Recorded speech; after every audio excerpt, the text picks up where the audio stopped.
आता हा आपण देतो याला दम, म्हणजे ही रेडी होईल आपली एक 10-20 मिनिटामध्ये. ठीक आहे, मग आपण भेटूया 10-20 मिनिटामध्ये. झाली आपली दम बिर्याणी तयार. झाले सर चिकन दम बिर्याणी सावजीवाली. अरे वा. अरे हां हे बघा अरे पूर्ण सुटसुटीत सावजी चिकन दम बिर्याणी.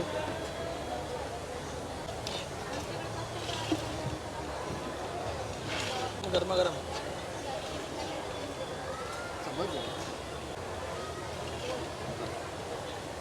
हे आहे चिकन.